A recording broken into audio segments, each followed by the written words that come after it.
Hey, welcome to Lenny Schmidts Quarantine Comedy. Thank you for tuning in.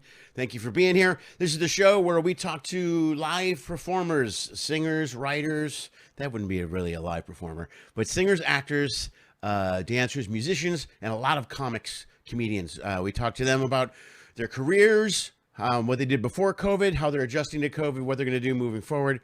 COVID has shut down the live entertainment industry completely across the board. This gives everyone an opportunity to catch up with their favorite performers, and the performers an opportunity to share some product, some merch, some albums, so forth, and get some support while we're going through this COVID thing. So thank you for being here. If you enjoyed the show, do me a favor, like the video first. Number one, most important, please like the video. It helps me immensely. Also, share the video if you really like the show. Share the video. Subscribe to the channel. That helps a lot as well. That goes really far with YouTube. It helps us helps me to put shows up and get more attention on YouTube. Also, if you want to support the show financially, if you want to throw some money at the show, there's a couple of options for you. Bam, they're right above my head, right there. Look at that. Look at that. You can go to lennyschmidt.com/if you can. That's my website. You can Venmo me at Lenny Schmidt Comedy. And you can join my Patreon page, which I'll talk about later in the broadcast. You can do a monthly fee. You can pay as little as $1 on all of those options. If you enjoy the show, you enjoy the content, the interview, with the white noise, whatever you're doing with the show in the background, you can throw $1 at it, whatever you think it's worth. Just $1. It's simple. Just $1. You have an option between $1 and $10,000. There's an actual $10,000 button on my website. I'm not going to tell you how many people have used it, but it rhymes with the word zero. Anyway, please feel free to throw some money at the show. We'd appreciate it. We don't have any sponsors. The show is totally sponsored by and supported by all of the people that watch the show and some of the entertainers that have been on the show as well. So I can't thank you enough.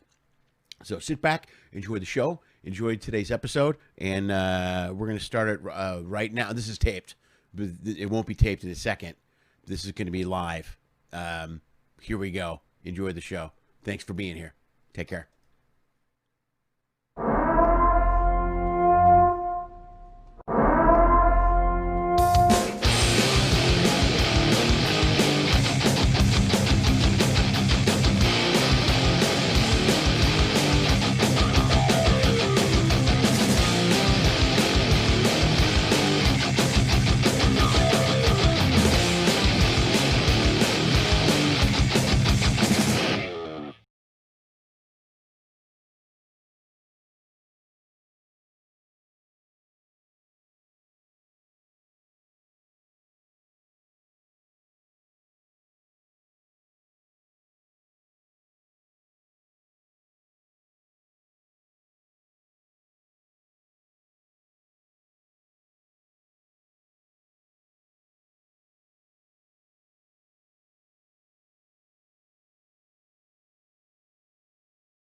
Yeah, I did it again with the sound. I forgot. Woohoo! Oh, clockwork. That's perfect, man. Hi, everyone. I'm here. Yeah, shut up. I got it. I understand. Everybody, I know. Sound. Got it. Hi, everybody. Welcome to Lenny Schmidts Quarantine Comedy. Sorry for the screw up, the goof up. Yet again, I forgot to fix. I forgot to hit a button. It's good to be here. Thanks for tuning in. If you heard the beginning of the show, there were some guitar licks there. That was Eddie Van Halen from the 1984 recording sessions between songs. I played that because I wanted to get some Van Halen on, and they can't do it without a copyright issue. Every time I play a Van Halen song, there's some sort of copyright issue. And I haven't said anything about Eddie passing away last week, but I'm mainly because I didn't know what to say. I'm a huge Van Halen fan. I've seen him about 7 or 8 times, quite a few times. And I've seen him with every singer. I've seen him with Gary Cherone. That's how much of a Van Halen fan I am. I saw them with Gary Cherone. I was actually, this is a quick story. I was playing the funny. It's hard for a comic to go see a show on the weekend, because for me to see a Friday show, it means I got to cancel a whole week of work. Any entertainer that's performing and traveling, most of us work based on contracts that are at least a week at a time. For you might get a one-night gig, but if you're on a ship, you're doing weeks at a time. And if you're at a club, you're doing at least 1 week. So you can't take a week off to go to a show. So I miss a lot of concerts because of that. And I saw Van Halen with Gary Cherone in Cleveland. I don't remember the exact year that it was off the top of my head, but it was the 1 year that Gary Cherone was with him and the only tour they did. So there you go. That narrows it down. But I was playing the Funny Bone in Pittsburgh, and they were in Chicago the week later, but I was going to be on the road. They were in Pittsburgh before, and I missed them. The only chance I could have them, as a helicopter hovers above my house, is to see them in Cleveland. So I left Pittsburgh Sunday morning, drove to Cleveland on my way back to Chicago, just drove right to the stadium, Gund Arena, parked the car, got out, walked into the arena, watched the concert, got back in the car, and then drove the rest of the way to Chicago. I never stopped or slept, but I was so jacked from the concert, I just listened to Van Halen all the way home. So anyway, I'm a huge Van Halen fan, and a lot of memories from my childhood. And R.I.P. Eddie, and thank you for everything you've ever done for me, because a ton of memories from Eddie Van Halen. All right, I don't have any news because I read a little bit of news. If you watched the debate last night, I feel bad for you. That was a mistake. But, I guess you got to do what you got to do. Let's check to see who's here. There's a lot of people here, man. Here we go. Yeah, this is really me. Ray Warden's here again. Ray Gene Warden, thank you very much, man. Are you and Larry watching in the same room on different devices? Because that's pretty cool. That's commitment right there. Husband and wife watching me on different devices. Yeah, that's me. I'm real. Taped. Warden. Alex, how are you, man? No, this is real Lenny. Now it's real Lenny. Robin, I'm sorry. Thanks for watching me and the Dodger game. I appreciate that. Okay, there we go. Excellent. All right, man. We're gonna keep the show moving along. I have a great friend who's gonna be here today, and I think what's my favorite Van Halen song? That's ironic you would ask that question now. Actually, my favorite Van Halen song is "In a Simple Rhyme," which is on Women and Children First, and I almost played that song today because I found a version of it from 1973 during the Gene Simmons sessions at Zero Studios. I listened to a lot of Van Halen the last couple of days. Let's just say I listened to a lot of. I have a backyard concert they did in '73 that I listened to, which they sound pretty good, man. Even for a backyard concert, I was like, wow, I can see this is pretty amazing. But "In a Simple Rhyme," that is my favorite Van Halen song. So thank you very much. Let's get this moving along, folks. I met this guy originally on a cruise ship where he's a Howl at the Moon performer on a Norwegian ship. I don't recall the ship. It might be the Escape. It could be any one of those, man. The Escape, the Getaway, all those Runaways, the Ditch, all those. We were on any of those. But I saw him on that, and we ended up hanging out for, I think, 2 weeks, maybe 3 weeks. And damn, I have a shot glass with his face on it. I didn't bring it in here with me. I should have. I'm going to get Anna. Come here. I'll get my kid in here to get that shot glass. She'll come in. She'll be mad. But we hung out all week. He's a great guy. He's one of those guys you love to work with and tour with. But I'm going to give you a little taste. Let's get a little taste of my good friend Nate Sangsland. Here we go. I hope I'm saying his last name correctly. But let's give it a shot. Nate Sangsland.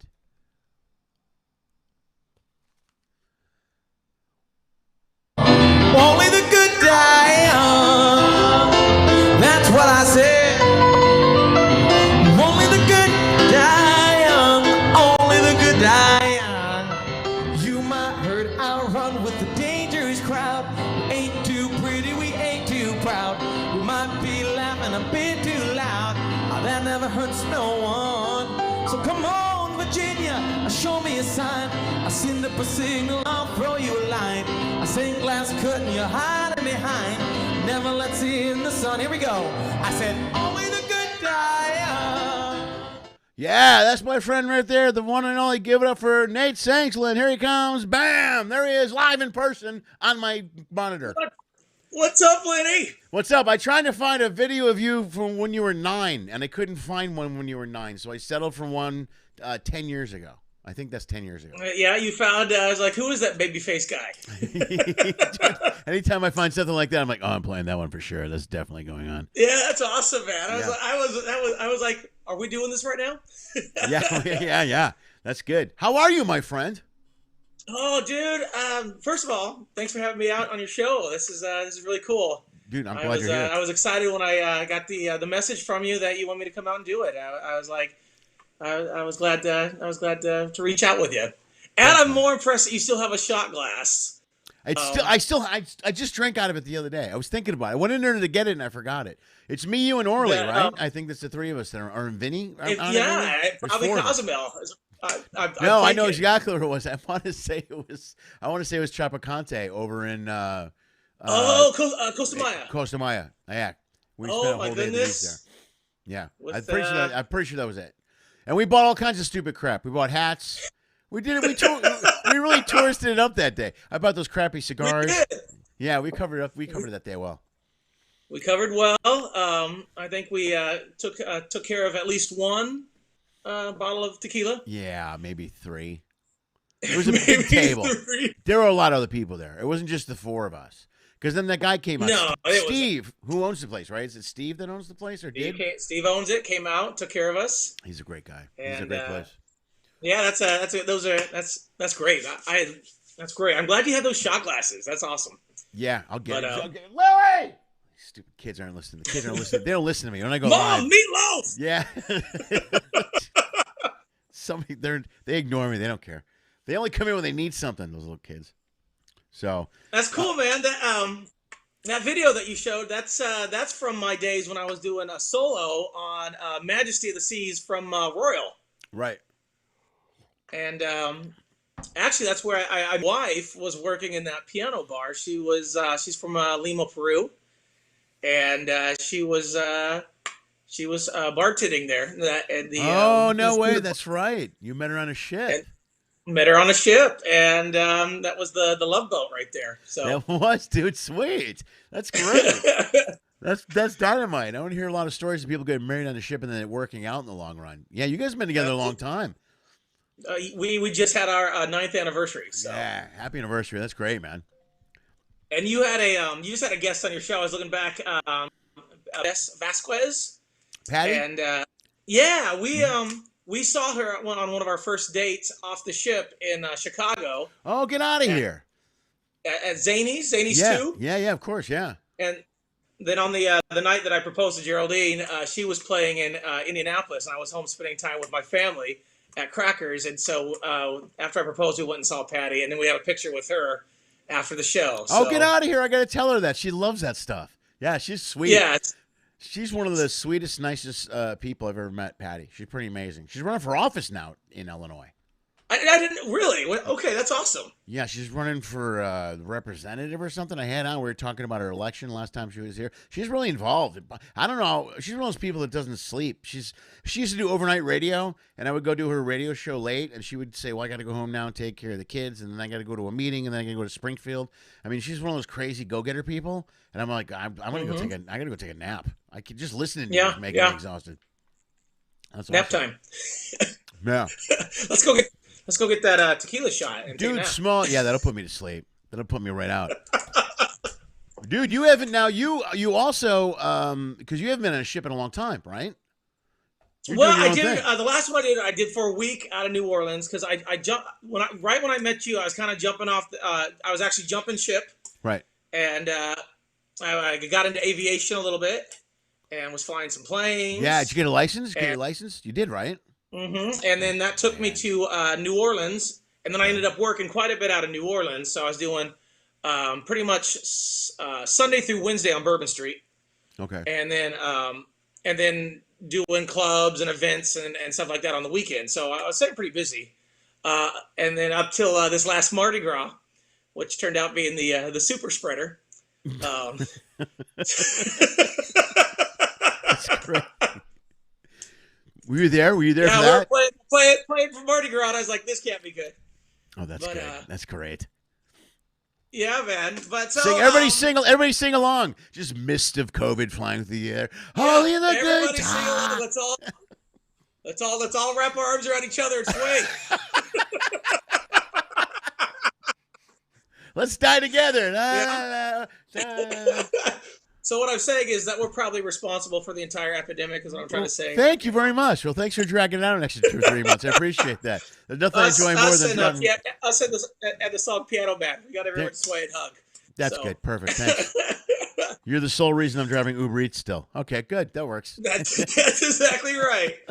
So, but no, I mean, we got busy over there, and career-wise, it was good. So you were talking about the ship I jumped on. That was the last ship I jumped on. It was probably the Getaway, probably the ship that I met you on. And I went on for a week and got right onto the port in New Orleans.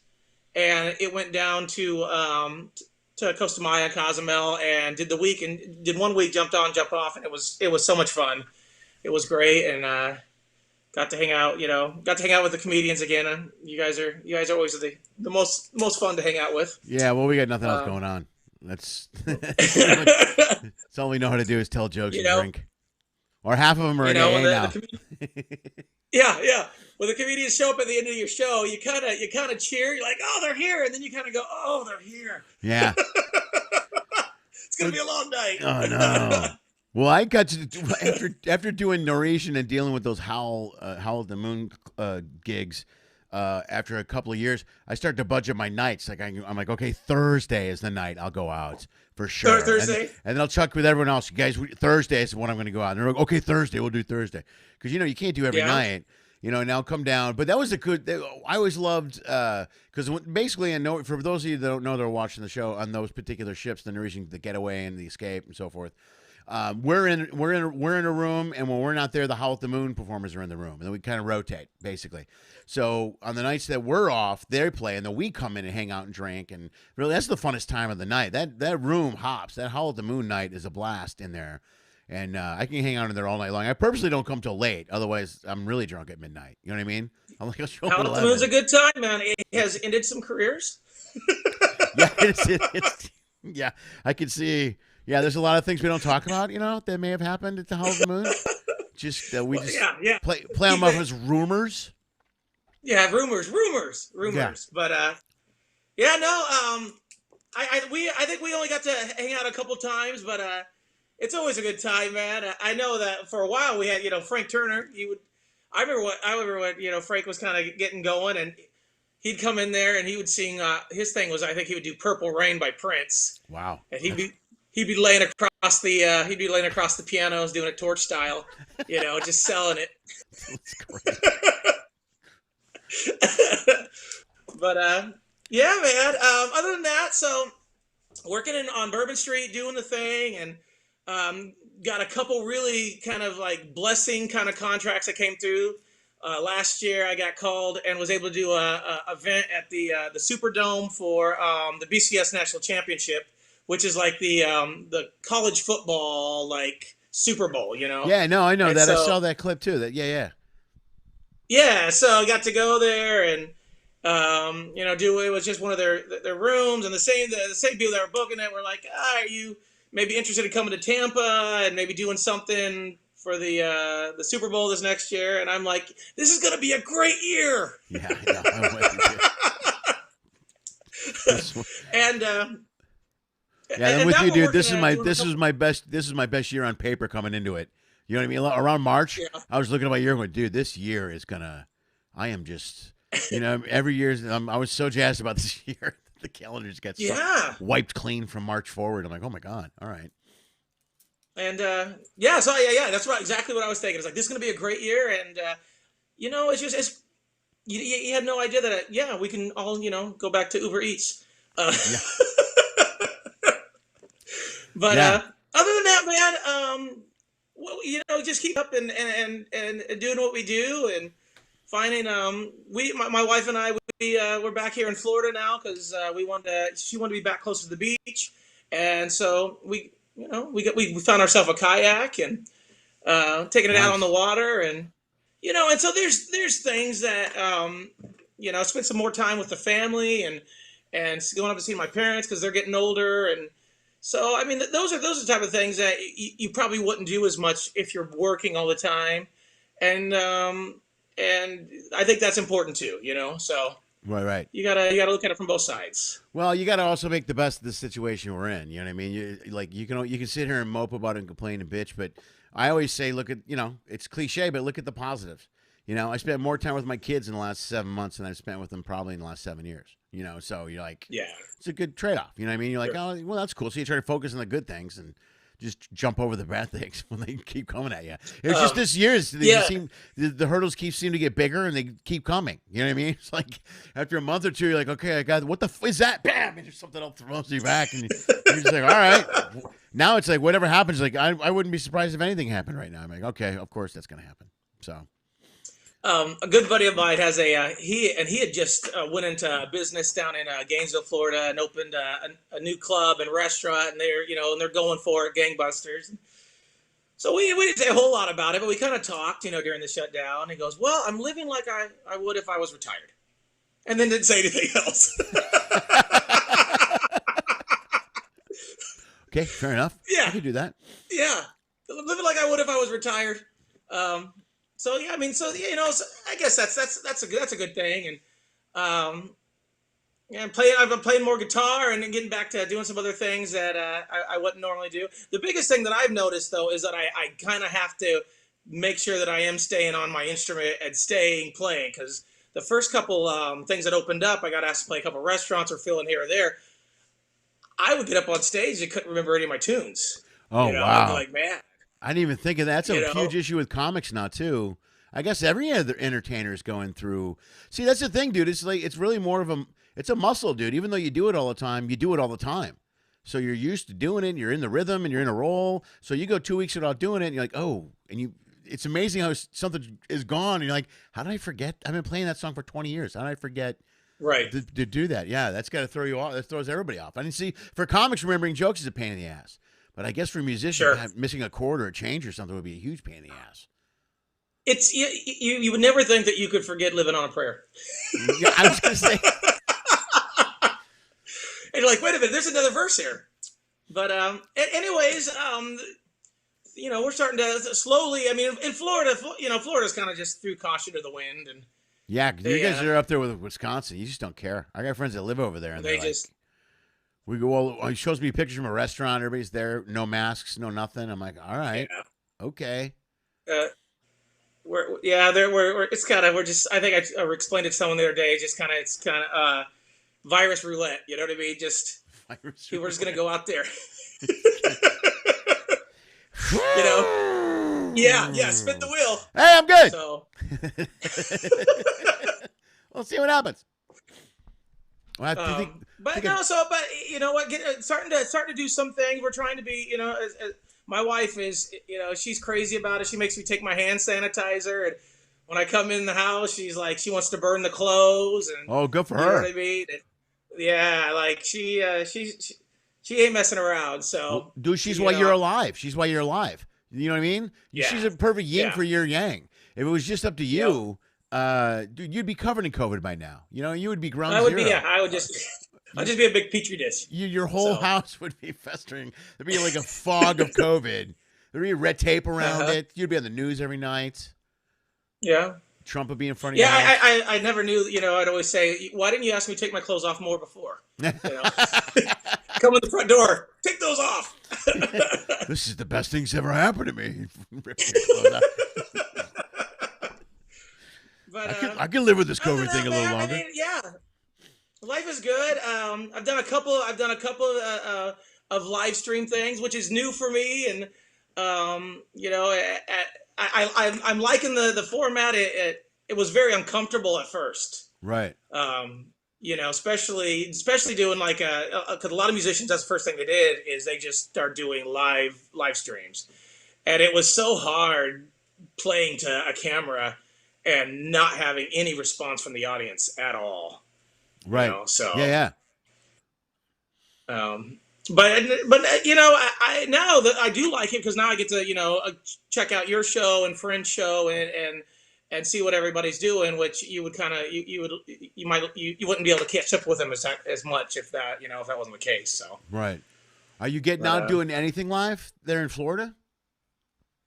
Yeah, you know, it's not a whole. It's not like what it was. I'm doing like a restaurant gig on Monday nights, which is kind of just playing the piano in the corner and Like ambiance you know, stuff? and a couple of things. What's that? Like ambiance type stuff, like atmosphere and that type of thing? More, yeah, just kind of like playing some standards and some jazz and stuff like that, Yeah. and I think things will start. You know, things are starting to open up, but on the other hand, people are still a little concerned about, you know, really, even when they're out, they're a little afraid, I think, to engage. But Well, dude, I thought about you because I was thinking about that, like you're talking about the Howl room. That's such a camaraderie thing, man. You like any piano or dueling piano bar place is such a group thing, you know. So like even when things start taking off again, I wonder how people are going to tiptoe their way. Some people aren't going to care; they're going to dive right in. You can tell them when you're in a bar, they come run up to hug you and they're crazy and nuts. And there's other people that are going to slowly tiptoe their way back into a live entertainment video. I mean, there's a difference between a concert and then something like what you do, dueling pianos. It's so interactive. You know, everybody's involved. Sure. Dude. Yeah, so everybody's got to be up doing stuff. So it's going to be interesting to see that segue going back into it. The first place that we started doing some shows, they actually put like plexiglass around us, Yeah. so the pianos were exposed, but we were actually behind some plexiglass. Okay. And it's a different dynamic, you know. Dude, this is like the Jetsons. It is.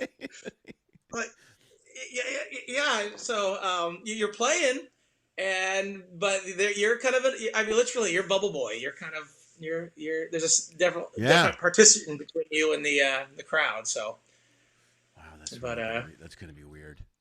That's going to be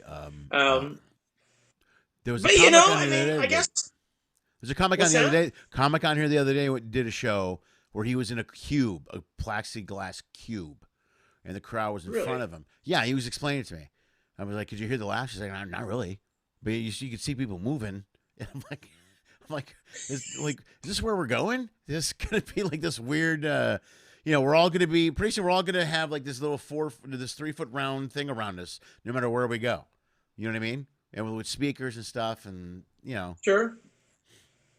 You know, I hope, and my hope is, and I hope that this kind of creates some type of a revival, though, for like human contact, because everyone had gotten, and I'm sure a lot of entertainers noticed this. Like for us, we noticed about the time that the cell phones really started becoming a big thing. That, you know, sometimes your audience would be on their phone right? when you're trying to entertain them. And I'm hoping now that after all this, people will be like, "Hey, we want to come out and actually like engage with real humans and Right. and be part of something that's happening right now." You know, Well, dude, I'm with you. I believe in the pendulum swing. You know what I mean? One thing gets really popular, then it swings back hard the other way. And I think if you add what you said about the cell phone and this 7 months as of now of people being stuck, not being able to go to any type of movie theater, function, club, anything, I think when the green light is there, so to speak, people are going to go nuts, and they'll be starving for live entertainment. You know what I mean? So I agree with you. At least I hope. I'm knocking on shit right now.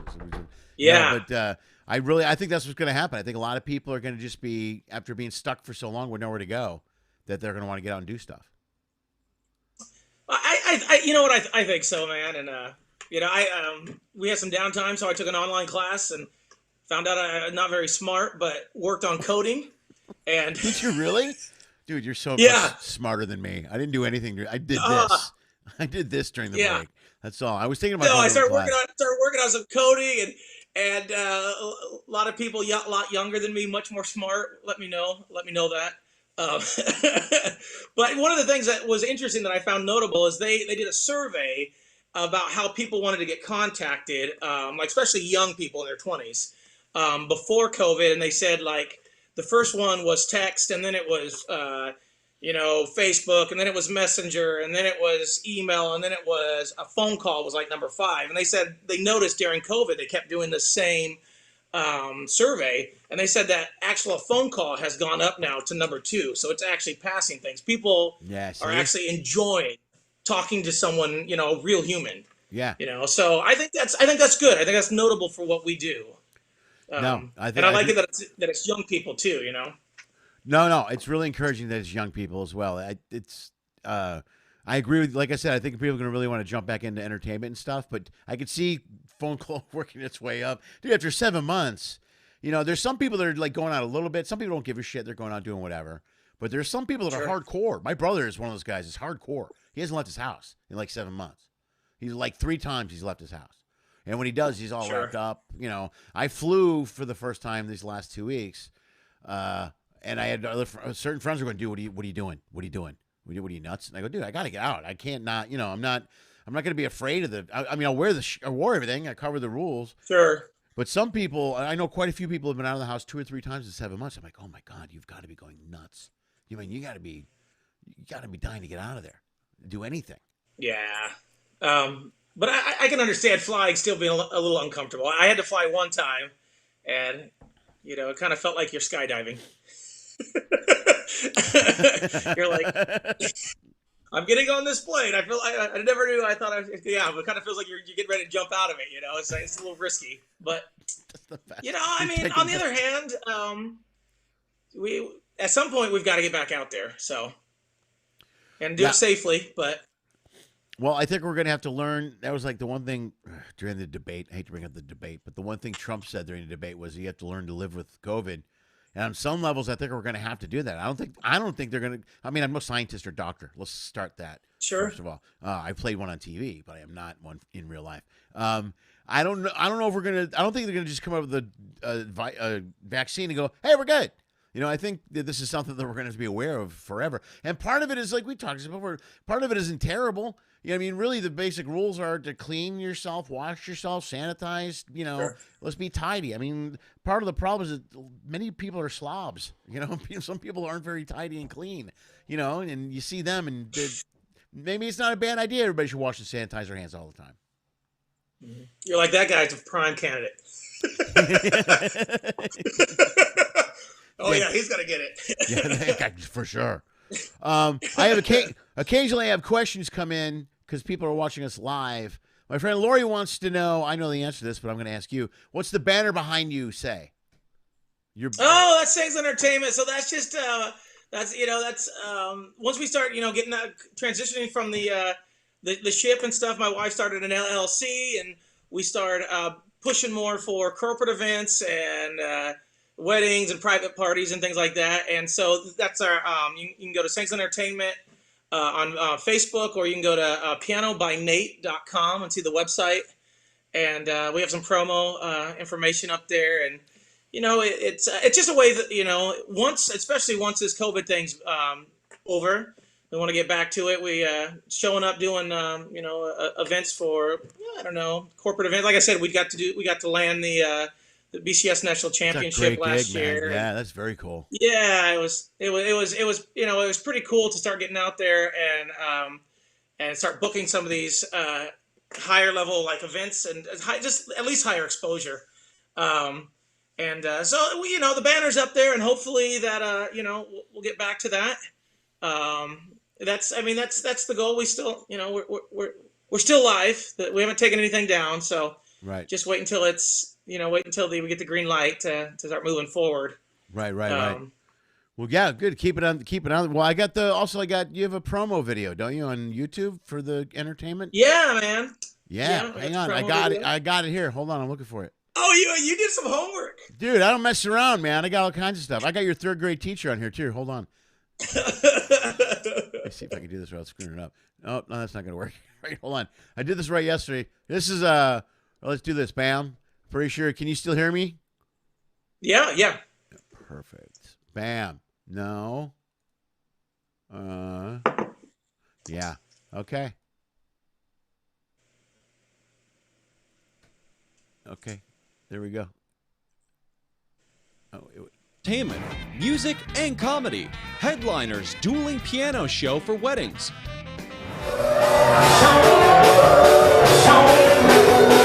Corporate events. I said, baby, baby, please, bring it on back. Private events, and so Nice. much more. Walk out the door. Just turn around now, what? 'Cause you're not. Oh, girl, look at that body. I work out. Who thinks they should take their shirt off? Planning an event? Don't sweat it. We are bringing the party to you.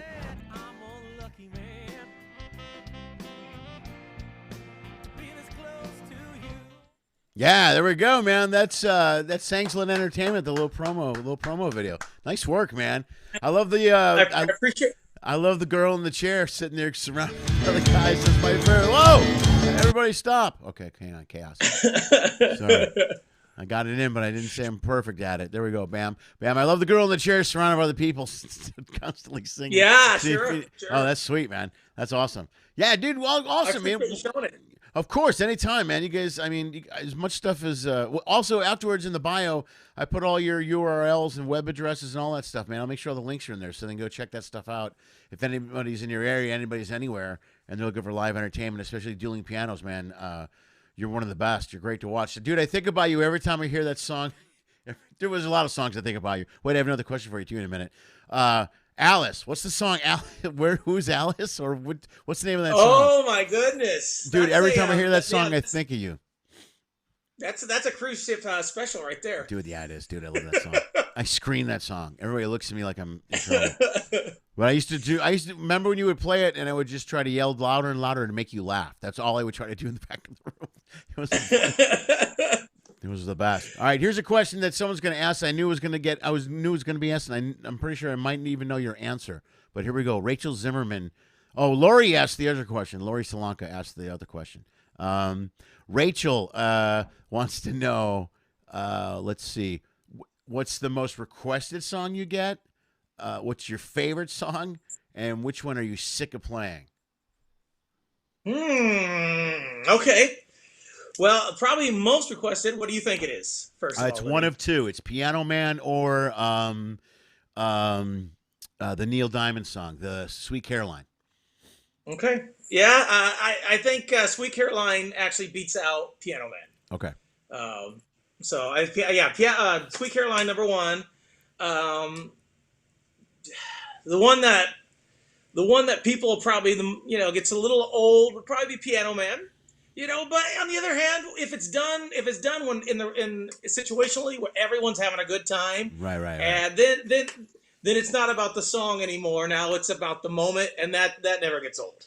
The moment's always a lot of fun, when people are having a good time. Right. And then favorite song to play, probably "Walking in Memphis" by. I love that song. Right on, dude. That's great.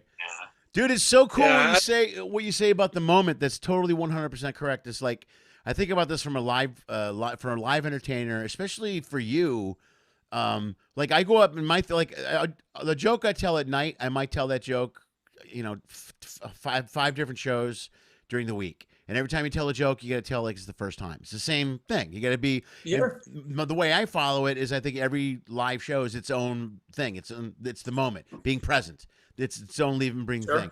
So I look at it from a musician's point more so because I read an interview with Springsteen once, and he was like, "Do you have any idea how many times I played Born to Run?" And he's like, he goes, "I do it every show." And they go, and someone asks, "Do you ever think about not doing it?" He goes, "No, I never think about not doing Born to Run." And then he's like, "Why?" And he explains because people come. Maybe there's someone there that see me for the first time ever, and they'll never see me again. He goes, "So I got to go up there and I got to sell that song like it's the first time." And that blew me away because as a musician, I go into Howl the Moon, and Piano Man's played every night. And it's like you see it every single night. There's certain songs that are played every night. Piano Man, Sweet Caroline, all these songs are played all the time. You know what I mean? So, and they got to be, like you said, it's got to be the moment. You can't just go, fuck it. All right, here's Piano Man. And just, and then play it like you're pissed. Like, la, la, la, la, la, la, la. Cheers. Next. And people are sitting there miserable with their drinks, going, "That's not Piano Man at all." That doesn't seem... I tell you what, I have worked across some people who you could tell were a little burnt out, and it's comical. It's comical, like watching kind of like our train wreck. It's kind of comical, as because it's so awkward. Yeah. I love. You're like, ooh, yeah, they're done. My favorite part is when, because especially in the Howl ships with the comics, we go on for like a week or two or whatever. Howl's closer to that now, but sometimes you're on Howl for a long time. You're on there for maybe 6 weeks, right? Yeah. A long time.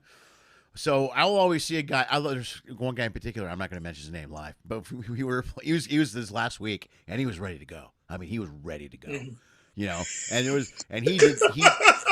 And he didn't want to play Sweet Caroline. He didn't want to hear it, and just then people kept yelling it all night long. And every time someone would say it, I would look at him and start laughing. I was laughing so hard behind the bar, and I felt bad for him because he was not taking this in stride at all. He was just biting his lip, going, "Hey, we'll get to that." Anything else? You know what I mean? Just trying to survive. But it was like I was laughing so hard behind the bar just because watching him trying to not play that song. But he knew eventually he's going to have to play that song, and he sold it. Eventually, he's going to have to play the song. Yeah. You can't. And it's always fun to be the guy in the audience if I go to someone else's show and I get to request those songs. Oh yeah, that's good. Do you request songs that drive them crazy, or do you just request? You do a little both, right? You try not to get caught. You know what I mean? So you're telling people the right stuff. Hey, write down "Walking in Memphis." Write that down for me right now. Take this one up for me. This one up for me. Just take it. Take it. Don't look at me when you drop it off. Don't look at me. Don't look at me when you drop it. Yep. Here, put this 10 with it. Put this 10 next to it too. No, he's got to do it. Yeah. Look, we got another. I guess we're doing Queen. Okay. But I guess I've been doing I've been doing it now for 15 years. This style of entertainment. Right. So that's I'm getting into the season part of the career. You know what I mean? So I've gone through all the different phases. I went to the phase like, oh, I'm a rock star, and then I went to the phase of, oh, I hate this, and now I'm like, this is what I do. You know what I mean? This is what I do, and I like to, and I really enjoy making people smile and have a good time, and that's what that's for me. That's what I like. That's good, man. That's good. And it's how many years now for you? 15 years? 15. Okay, that's a good point. When you get to me, I'm 32. When you get to 32, your thought process is, how do I keep this going? That's what your process. How do I keep doing this until I die? Because now I have no other skills. I have like nothing else to do. So yeah. I should learn to do code or fly a plane. Yeah, well, that's. I think you got a good thing going, man. You got a good thing going. We just got to get through this. Just got to get through this little setback. We'll get through it. Dude, this is going to be one to look back at. You know what I mean? This is going to be one to look back at 10 years down the road. Or 10 years, 2 years down the road. You're like, you remember COVID? Ugh. Everybody remembers that year. I mean, yeah, I've never been more excited to get back on a ship. You know what I mean? Dude, I'm with you 100%. I almost feel bad now. There were some ports I used to not get off in because I was like, I'll be here next week. I'm all the time. And now I would do anything. I would do anything to go to Progresso. I would. I'm like, I'll go. Let's go right now. I'll go. All they have is tacos. I'm in. Let's go. I'd love to see Nassau. Dude, Nassau. I'm in. Overpriced Wi-Fi. Where do I sign? Where do I sign? Let's go. $6 for a hot dog. Of course. Let's do it. Go. Yeah, I know. Yeah, man. Yeah, it'll pick back up eventually, man. We'll see. Sure. So you've been now in Florida. Were you guys living in New Orleans before you went back to Florida? You were, right? And your wife was with you. Yeah, that was the first change we made pretty much. Is once I got off the ship, because that was the other thing too. Is I was doing the ship quite a bit. I think that last year, not consistently, but I counted it up. I had done unconsistently 9 months out on the ship. That's a lot when you're married. So it's tough being married, and it was, like I said, it was only, it would be like go out for 2, 3, 4 weeks, come home for a week, go out for 2, 3, 4, you know what I mean? Come home for a week. And so, so we wanted to pull back from that. And so we ended up going to New Orleans, and I really, enjoy New Orleans. I loved the food. I loved the vibe. I love everything about New Orleans. I love it. You know, so it was, and yeah, I hope that city comes back just the way it was, you know, or maybe it comes back just as great, because that's a great city. Yeah. You know, there's not a lot of places you get in and off the airport, and as you're getting your luggage and your baggage, there's a second line band playing Dixieland as you're grabbing your luggage. You know what I mean? Right. It just, it just makes you want to skip right down and get a hurricane or something. So it was the greatest place to be on a ship that was, excuse me, based out of, like a home port. You know what I mean? Because you could go spend and then that meant once a week you go spend the day in New Orleans. Oh, it was the best. And dude, the food, everything about New Orleans is great. It was awesome. Weren't you guys going to open a place, or did you open a place, or you talking about it when you left the ship, or did I get that wrong? We, we've dabbled in a couple different ventures. Okay. Oh, should we not talk about this legally? Is this a lawyer thing? I didn't read the lawyer rider. I didn't read the rider. We've dabbled in a couple different ventures, and we're still looking for that dare to be great moment. Sure. We're looking for the Willy Wonka golden ticket. Dude, keep looking. The fact you're still looking is the best part. We'll find it. We'll find it. That ticket's still out there. Sure. Yeah, but to tell you the truth, the place I ended up playing in New Orleans is called Spirits on Bourbon, and it's famous for being a bar rescue. And so it was the I think I say his name right, Jake Taffer situation where he went in and like redid the whole thing. And is that the one where they do the hidden cameras and stuff, and they come in and they do the hidden cameras and they fire the people that go in and rescue the bar. Yeah, they changed the format or whatever. And they survived out of it. They're still around. That's. I mean they rescued it 8 years ago. So wow, good for them, man. A lot of places don't come out of that well. That's great. That's very cool. And so I was doing about 4 nights a week there, and they had the the barber shot chair right in the front door when you came in, right. Which just put people in the right mood. You know what I mean? Sure. Yeah. So yeah, I certainly hope that that town comes back, because it's a good place. That's a good place for performers. And I ran into some of the comedians I met on the cruise ship that were coming through there too. They were playing. You're coming doing a little show here or there, and definitely ran into several of the performers getting on and off the ship too. Right. So that was a lot of fun. Well, they always performers tend to gravitate where there's good performance. You know what I mean? If you're working live performance, you kind of end up at a club where there's a good show or a good live atmosphere. You know what I mean? That's why I hang at Howl when I'm on the ship all week long. You know what I mean? You're like, sure. I'm going to go to Howl. I'm going to hang out. So when I'm in New Orleans, and there's so many great places to see great music and stuff in New Orleans. God, I really love that town. It'll be all right. The food. Everyone says about the food, they're like, it has to be good, because if it's not good, you're not going to be there very long. Yeah, No, exactly. If you don't do well, man, there's so much great food there that if you're subpar, it's like pizza in Chicago. If you have a pizza place in Chicago, it's got to be halfway decent, because there's a lot of great pizza places everywhere there. Sure. So you can't survive. But you could trick people too if you're down in the square, though. You know what I mean? If you go authentic New Orleans food, and people from out of town, they don't know if you're a tourist. Yeah, but I mean, there's a place there called Melba's, which is a laundromat. And really? It is a laundromat, and the food there is amazing. Really? Okay. In fact, when the Clintons came through, they did a surprise visit, and they actually did like a Photoshop and ate at Melba's, and that was one of their stops. And it's literally it's a daiquiri bar, laundromat, and they serve amazing ribs.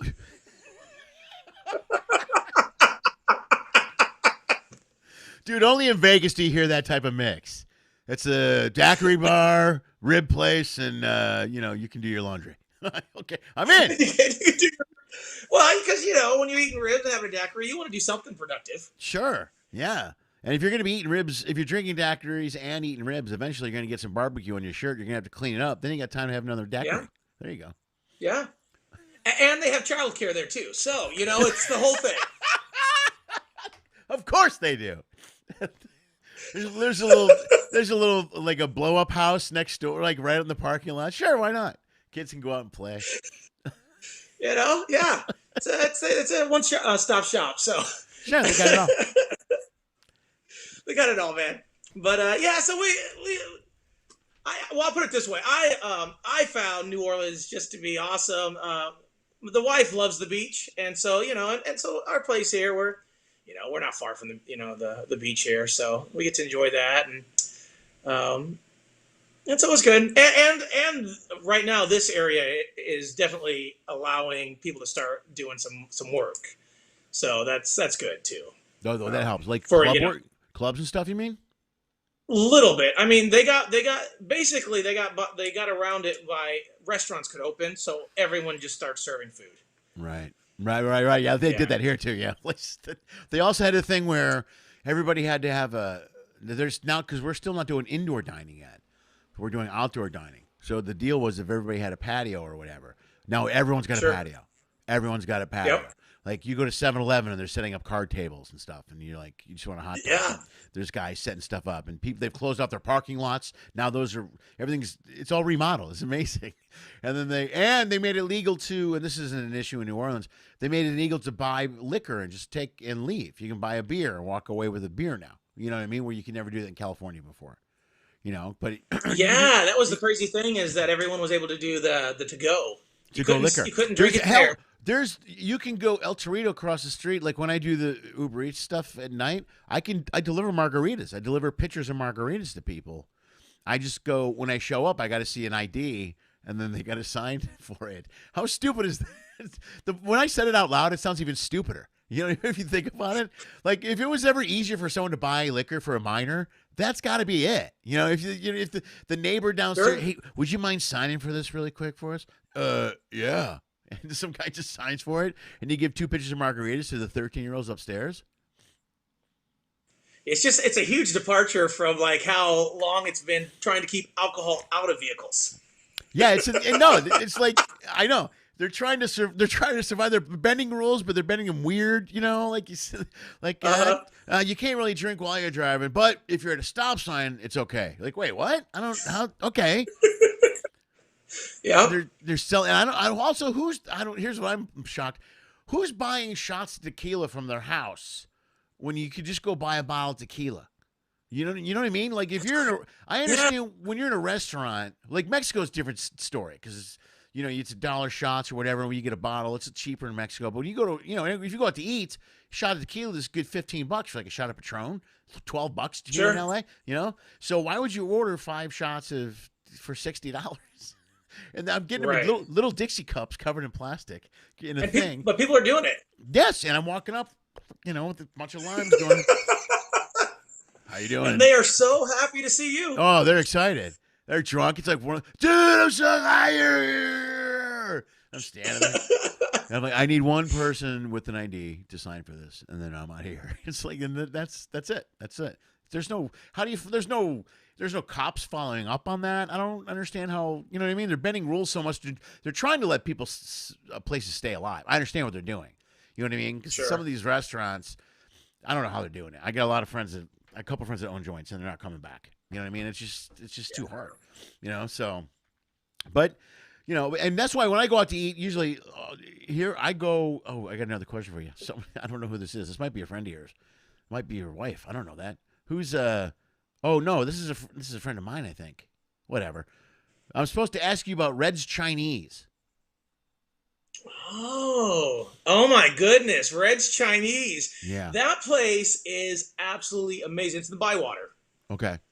And that's a section of New Orleans which they're kind of bringing back. You know what I mean? It's right on the verge of being really, really awesome, and you also might get stabbed. So that's my kind of place, dude. That's the best. 100% Chinese. Yeah. The crazy thing about it is, now their food is good because they don't even have their name outside. Like you can't. Like I drove past it 3 times trying to find this place. Because all they have is a red square. It's just like they took the sign out of the the marquee, and they just put in a red square, and that's how you find the place. Oh, you're right. That's badass. Yeah, and you go in there and you order. The food comes out a la carte. You know what I mean? So, it's as soon as it's cooked, it comes out. It's not like it's presented to everyone at the table at the same time. They want it cooked and it fresh, and then everyone kind of just shares what you have, and you got to stop there. It's awesome. It's a little tough to find, and you might get stabbed, but you got to go. Dude, I'm a fan. I'm all good about might get stabbed. All right, who is that chai rocker? I'm trying to figure out who that is. Somebody's posted on. Here we go. Oh no, that's not good. I'm having some technical issues here. Hold on. Are we still on? We're on live, correct? I think we're still broadcasting. Yeah, we are. My wife's getting ready to walk in the front door, so I might have to say hi, honey. Oh no, say hi, honey. By all means, please do. Oh yeah, I think we're live. Yeah, it says we have a good connection. Yeah. This looks confusing. All right. Oh yeah, here we go. Oh, do it, man. Make sure you say hi, honey. Hi, honey. Do you want to meet Geraldine? Yes, I've never met her face to face. Geraldine, Lenny wants to come meet you. Where is the camera? Right here. Come over here. We were just talking. I was letting him know that the night that we got married, we got engaged. We went and saw Patty Vasquez in Indianapolis, and she was the comedian that we saw when we were on one of our first dates. And she was just on his show. This is my wife, Geraldine. That's hey, Lenny. Geraldine, how are you? Hi, nice to meet you. Nice to meet you. Very nice to meet you. Everybody say hello to Geraldine. We're live. We're live on the internet. That means we have 3 viewers. Hi. She's the brain. She's the one that did all the marketing for the video and does the whole thing. Oh, so. Nice job. We just played the video. We played it. Excellent job. It's great. Yay. Awesome. Yeah.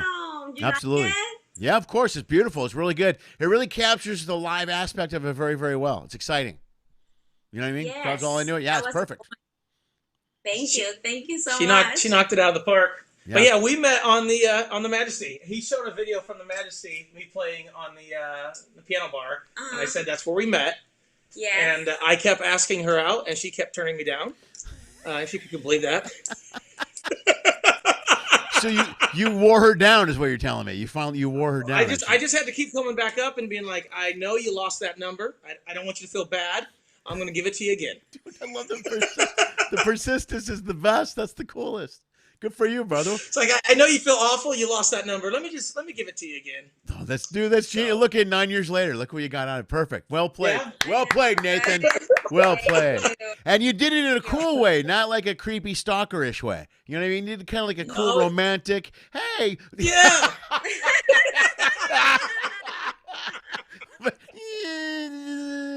Let's not blow it out of proportion. It worked out. It worked out. That's good. Well, I'm gonna let you guys do it. I'm gonna go and leave my stuff. But so nice meeting you. It was so One nice day to we're all finally gonna be- meet you. I just missed you on a ship once. Yeah, I missed you on the ship once. Last time I saw Nate, I think I got on right when you got off. I think that's you were leaving the ship. Right. Because I saw Nate for his last We'll week. get up there with Orly and Vince and the whole crew, and we'll do it again. Yes. Oh, So- we've got to go back. Yes, we got to go back. Please, that would be great. Boy, that next time we get back together is gonna be the best time ever. Like ever. It's gonna be awesome. Absolutely. Yeah. Well, so nice meeting you. Very nice meeting I'm you. gonna leave you guys to it. Okay. Okay. See ya. So, yeah, that's the cruise life. You know, that's Wow. ship life. Look at you. So- You got a wife out of it and everything, man. Good for you, brother. Was that on what ship? There was Royal. That was on Royal. It was on Royal. It was on Royal. We met on the small ship. It was called Majesty of the Seas, and then we ended up. To tell you the truth, at first I was like, I thought I was gonna be one and done. I thought I'll do one of these, I'll do one contract, and then I thought I was done. And then I met Geraldine, and we ended up doing a couple years together. And then as anything else, once you start cruising, you start getting better at it. You know what I mean? You understand. Right. you start understanding, you know, and then the travel itself just becomes addicting as well. So Yeah. Well, you adapt, man. You adapt if you can adapt to the lifestyle on the ship, you'll be okay. That's the hardest. yeah, Like most of the times I know a lot of comics like I couldn't do it. And I'm like, and Sure. then I got to the point where I'm like, well, I got to do it. I got kids, you know what I mean? And then I got to make a living somewhere. And I started doing it, and I was able to adapt. I go, it's not so bad. And once you figure that part of it, and then it's peppered with, you know, trips to Tropicante once a week or whatever. And I mean, that's how you get around it. It's in all due respect to, it's way easier for us entertainers than it is for a lot of those crew members, because those guys, they work their ass off. They're, you know, 14 hours a day. they work hard. 12 hours a day, and I don't know how would they get sleep or rest or anything. I mean, we're very lucky. I don't blame some of them for hating us. You know what I mean? Because, you know, because we get away, you know, we do our shows and we go out during the day, and we get the best of both worlds on there. I think we really do. So it's pretty We get cool. spoiled. We get spoiled pretty well. I don't want to go that far, because, you know, some cruise people from the front office. What is that word? Let's not say the S word. Let's not say the S word. But no, it's great. And I think the thing that has kept me going back more every time is how the relationships you make out there with just really cool people, you know? Right.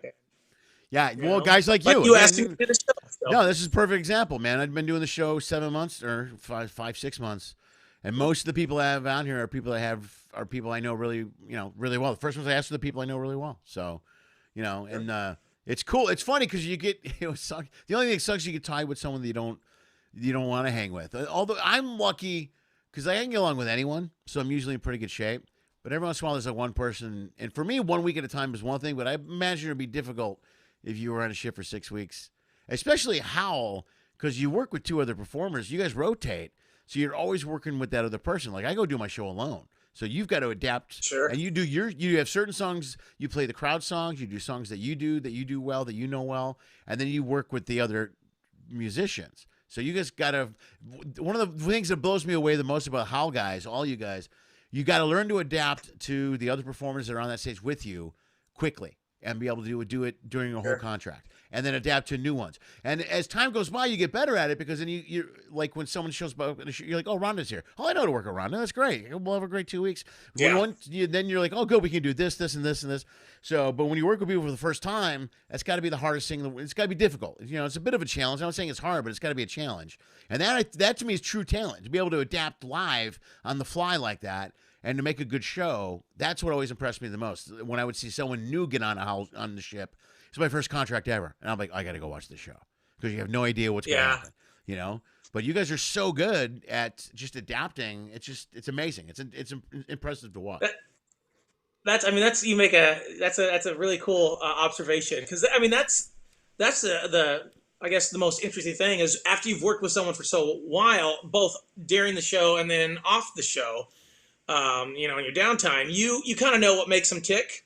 Yeah. And so you understand, you know, the things that you're going to do, and the things you're going to kind of give them a little space on, just that, you know, we don't step on each other's toes, and that, you know, that we all work really well together, because you're working and living with the same people for, you know, weeks at a time or whatever. Yeah.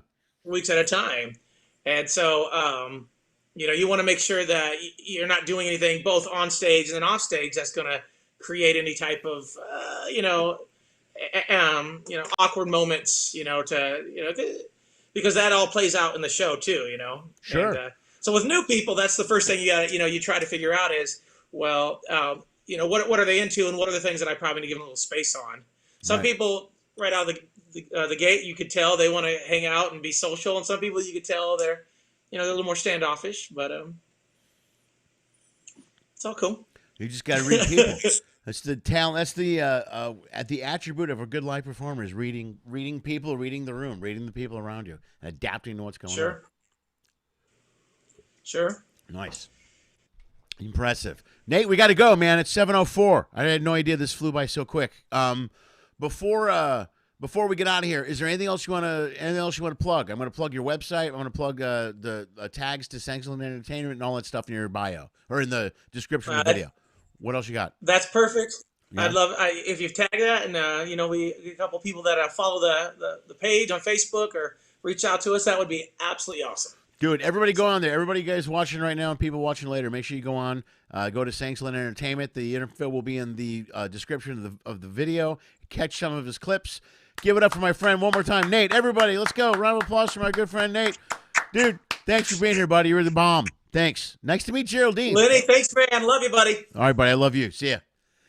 Folks, that is Nate Sangsland. I love him. He's a great guy. He was so much fun to hang out with. I was so happy to get him on the show. And I got his wife out of it. What a great deal is that? Before I get out of here, let's see. We're gonna go. You guys are great. Thanks for tuning in. If you enjoyed the show, real quick, bam. There you go. If you want to support the show financially, there's some options right there. You can give Venmo me at Lenny Schmidt Comedy. You go to lennyschmidt.com/ifyoucan and donate cash there. As little as $1. You can do that. That's all. Or you can join the Patreon page. If you're not a Patreon member, by the way, I'll be emailing the Patreons right after this. Join the Patreon page. If you do that, for as little as $1, you can get all kinds of monthly stuff. You get all of my albums for free tickets to see me live when I'm in your town.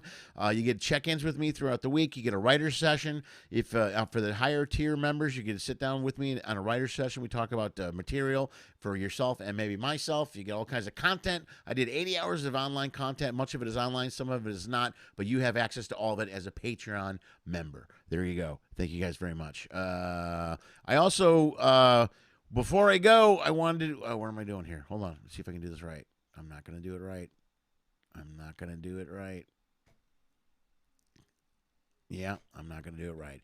All right. You guys were great. Thank you so much for tuning into the show. You're the best. Next week, Monday. Next week's show is not on Monday. It is on Tuesday. First show next week is going to be on Tuesday. So make sure you tune in next week, Tuesday night at 6 o'clock. And let's see who's going to be here on Tuesday at 6 o'clock. I'm pretty sure it is my friend Peter Jessup.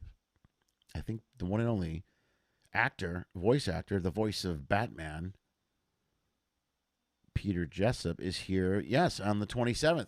You will. I'm sorry, he's the voice of Superman. I better get that right. The voice of Superman on this DC Comics. He's a voiceover actor, a very good friend of mine. He's been around a long time. Does all kinds of voiceover stuff. You might recognize his voice. I might get him to do some voiceover stuff. You never know. So tune in next week, Tuesday, 6 o'clock Pacific. You guys are the best. Thank you for being here. As always, do me a favor. Dream of Pinky. Lenny Schmidt Quarantine Comedy was created, produced, and is hosted by Lenny Schmidt. We live stream on YouTube at 6 p.m. Pacific every Monday, Wednesday, and Friday. Special episodes occasionally stream or are uploaded on Tuesday and Thursday.